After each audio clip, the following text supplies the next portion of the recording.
मिथिलांचलक गर्व Janaki FM 106 megahertz.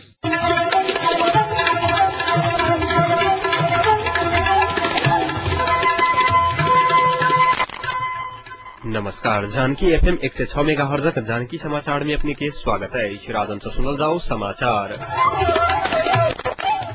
एखनुका मुख्य समाचार।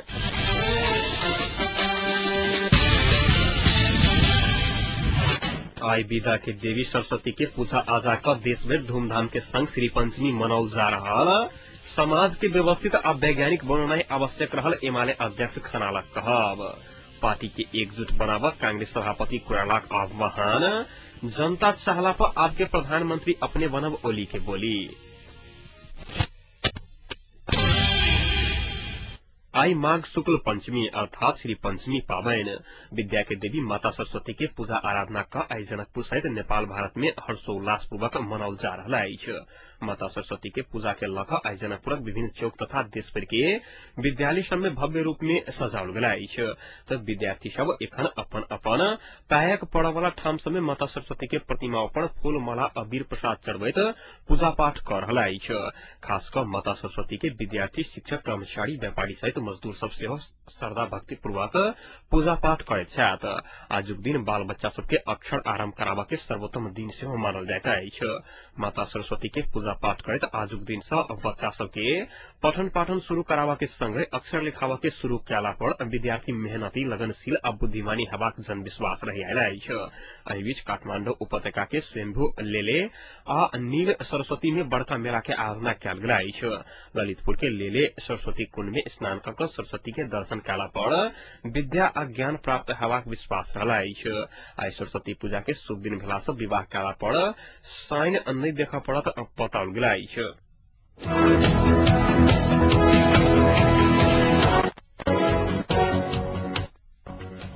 नेकपा एमाले के अध्यक्ष झलनाथ खनाल समाज संक्रमणकालीन अवस्था में रहला कारणे समाज के मर्यादित व्यवस्थित आ वैज्ञानिक बनाना आवश्यक रहल बतौने छथि।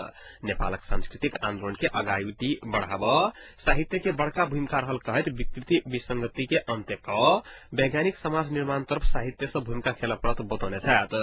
दृष्टिविहीन सबक शैक्षिक सहयोगक लेल नेपाल पत्रकार महासंघ दाङ शाखा के सचिव सबीन प्रियासन द्वारा लिखित भूमिरी नाटक उपन्यास के दान के घोड़ाई में विमोचन करत खनाल एहन बात बतौने छथि।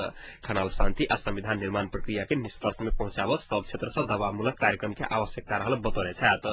उपन्यास के विमोचन एमाले के अध्यक्ष झलनाथ खनाल, उपाध्यक्ष वामदेव गौतम, सचिव सब शंकर पोखरेल आ युवराज ग्योवाली, पोलिट ब्यूरो सदस्य प्रकाश ज्वाला संयुक्त रूप में कहने छथि।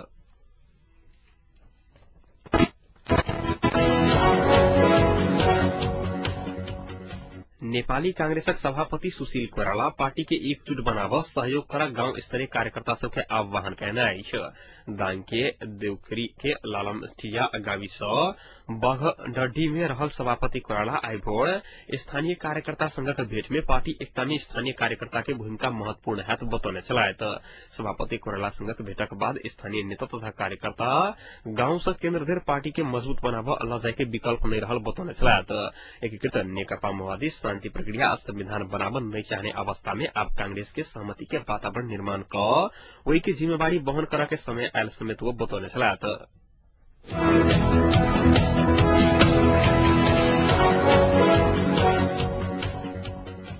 नेकपा एमाले के नेता केपी शर्मा ओली जनता चाहला पर आपके प्रधानमंत्री अपने बनब बतौने छथि। रिपोर्टर्स क्लब आईबोर्ड दाङ के लम्ही में कहने पत्रकार सम्मेलन में नेता ओली अवसर दिला पर अपने सरकारक नेतृत्व कर तैयार रहल बतौने छथि। अपने राष्ट्रीय सहमति के सरकार के पक्ष में रहल बतबैत नेता ओली राष्ट्रीय सहमति के सरकार बन नहीं सकला पर बहुमत के सरकार बन के जिक्र कलन। नेता ओली माओवादी जनसत्ता के काम में प्राथमिकता देव के निर्णय क सरकार अपन आयु के अपने घटाव काम कर दावी कलन। शांति या संविधान निर्माण के निष्कर्ष में पहुंचावा के विकल्प नहीं रहल कहत वो माओवादी ईमानदार भक अगाडि बढ़ प्रवाह में जोड़ दिलन। वर्तमान सरकार के नेतृत्व में राष्ट्रीय सहमति के सरकार गठन होवा के संभावना नहीं रहल कहत नेता ओली एहि के लेल ई सरकार के बाट खोल परत बतौने छलैथ।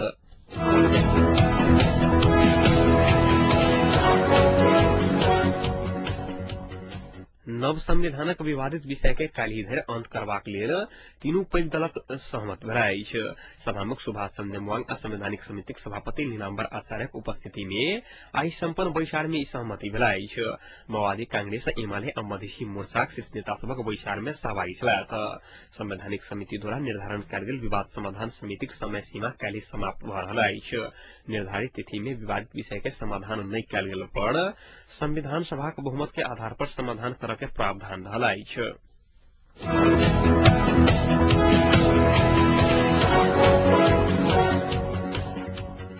उप प्रधानमंत्री तथा गृहमंत्री विजय गच्छेदार कांग्रेस एमाले सहित के संयुक्त सरकार गठन भ रहल दावी करना अछि। कांग्रेस एमाले के वर्तमान सरकार में आब के विकल्प नहीं रहल गच्छेदार बतौने छथि। विराटनगर में आइ पत्रकार सब संग बातचीत करैत ओ कहलनि जे तीन तरफ रहल पार्टी के एक स्थान पर लाइब क शांति प्रक्रिया निष्कर्ष में पहुंचाबे में मधेसी मोर्चा भूमिका निर्वाह कर रहल बतौने छथि। माओवादी द्वारा भूमि तत्काल में घर जमीन संबंधी निर्णय के मान्यता देव के मंत्रिपरिषद के निर्णय कार्यान्वयन नहीं हतैक गच्छेदार उल्लेख कयलनि। संघीयता सहितक संविधान मात्र मधेसी मोर्चा के मान्य छैक आ एहि अनुसारक संविधान बनतैक गच्छेदारक विश्वास व्यक्त छलनि।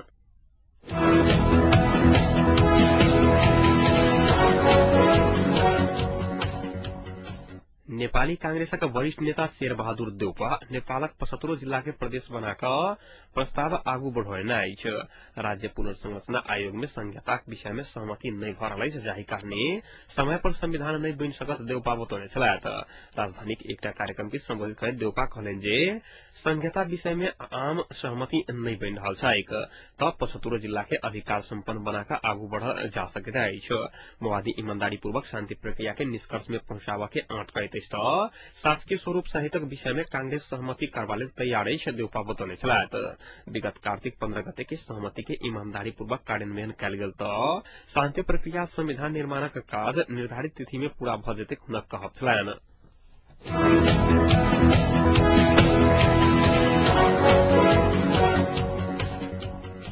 नेपाली कांग्रेसक महामंत्री प्रकाश मान सिंह प्रधानमंत्री डाक्टर बाबुराम भट्टराई के सरकारक नेतृत्व परित्याग करबा लेल आग्रह करना अछि।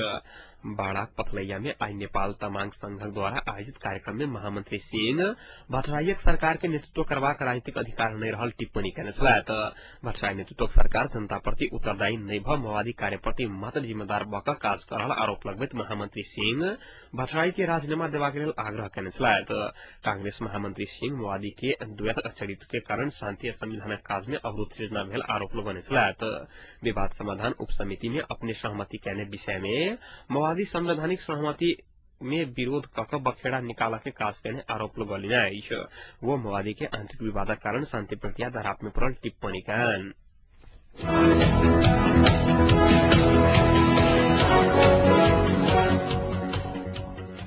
नेकपा एमाले के सचिव विष्णु पौडेल एकीकृत नेकपा माओवादी शांति आ संविधान निर्माण के निष्कर्ष में पहुंचाबा नहीं सकल आरोप लगौली अछि। सरकारक नेतृत्वकर्ता तथा संसदक सबसे पैघ दल माओवादी रहलाक बादो जनताक जनमत के उपेक्षा करैत शांति आ संविधान निर्माण नहीं करय के षड्यंत्र में लागल पौडेलक कहब छलनि। रूपन्देही के बुटवल में आई आयोजित एक कार्यक्रम में वो शांति प्रक्रिया आगू बढ़ रहल समय में माओवादी नेतृत्वक सरकार सशक्त द्वंद्वक घड़ी में माओवादी जनसत्ता द्वारा कयल गेल निर्णय के वैधता देबाक निर्णय क क शांति संविधान में अड़चन पहुंचा रहल आरोप लगौने अछि। नेता पौडेल कहलनि जे नेपाली जनता 2062-63 के जन आंदोलन से संघीय लोकतांत्रिक संविधान चाहलो पर एकीकृत नेकपा माओवादी एखन लोकतांत्रिक संविधानक बदला अधिनियमवाद संविधान बनाबत चाहि रहल अछि।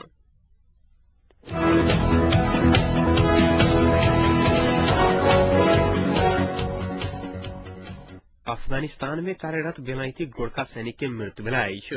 हेलमंड प्रांतक खाड़ निकास क्षेत्र में काल्हि संचालन कयल गेल ऑपरेशनक क्रम में प्रथम बटालियन योर्कशायर रेजिमेंट में कार्यरत गोरखा सैनिक के मृत्यु भेल काठमांडू स्थित बेलायती दूतावास जनौलक अछि। मृतक गोरखा सैनिक के नाम ठेकान सार्वजनिक नहीं कयल गेल अछि। बेलायती सैनिक के प्रवक्ताक अनुसार पैदल गश्ती गेल समय में विद्रोही द्वारा कयल गेल आक्रमण में गोरखा सैनिक गंभीर घायल भेल छल।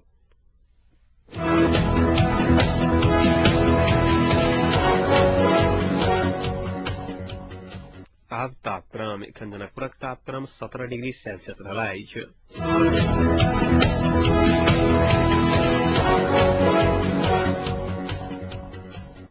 अंत में पुनः मुख्य समाचार।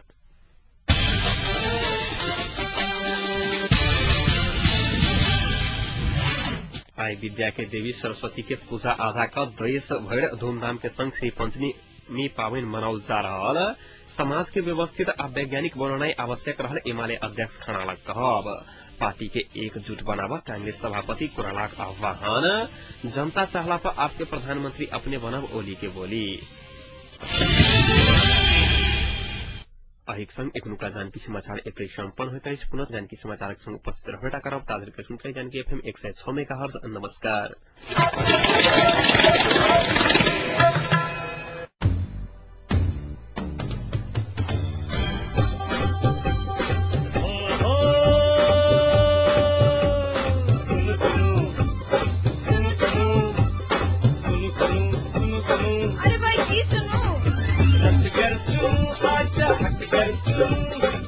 घर फैसल जानकी मन माती कपल बात ऐसा सुनो जानकी मन माती कपल बात ऐसा सुनो सुनो सुनो जानकी एफएम 106